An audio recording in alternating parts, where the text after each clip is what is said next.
Les Trois Tambours, premier titre, Vive la Nation, un film de 1939 de Maurice de Canonge, scénario et dialogue de Henri Dupuy-Masuel, d'après la pièce radiophonique de René Jeanne et Pierre Mariel, avec dans la distribution Madeleine Soria, Jean Yonel, Pierre Magnier, Emos et le petit Jacques Brécourt, dans le rôle du premier tambour.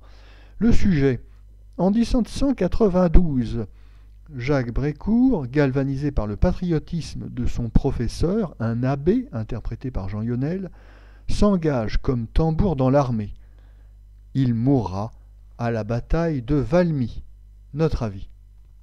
Ce film, tourné en 1939, poursuit un double objectif. D'une part, il s'inscrit dans le cadre des commémorations du 150e anniversaire de la Révolution française de 1789, et d'autre part, il s'inscrit dans une politique générale hostile à l'Allemagne et clairement belliciste. Oui, c'est donc tout à la fois un film front popu révolutionnaire et anti-allemand.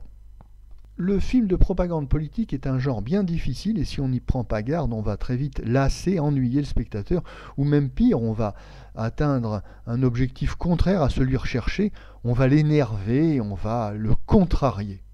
Et dans ce film Les Trois Tambours, il y a trop de lourdeur, trop de maladresse, le spectateur décroche bien vite. Au-delà du fond très contestable, puisqu'on nous affirme avec le plus grand sérieux qu'il est du devoir de tout bon Français de mettre l'Europe entière à feu et à sang pour apporter la liberté au peuple, indépendamment du fond, donc c'est la forme surtout qui souffre de très graves défauts. Les Trois Tambours, c'est une légende populaire née de la Révolution française, qui fera l'objet tout d'abord d'une adaptation radiophonique, puis, dans un second temps, à partir de cette pièce radiodiffusée, on va construire le film, et malheureusement il en reste quelque chose, car on a vraiment l'impression d'assister à une pièce de théâtre radiodiffusée, illustrée de quelques plans fixes où l'on voit des acteurs au garde à vous, raides comme des balais, déclamer, réciter leurs textes, ce qui est bien sûr contraire à toute idée de spectacle cinématographique. Les dialogues sont loupés, enfin si on peut appeler ça des dialogues, car les acteurs en réalité déclament des monologues les uns après les autres sans s'interrompre.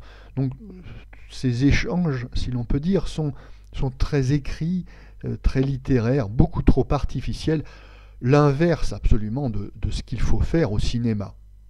Nous assistons ici à une succession de plans fixes où les acteurs immobiles récitent leurs textes dans des décors tristounets et, disons-le, très économiques.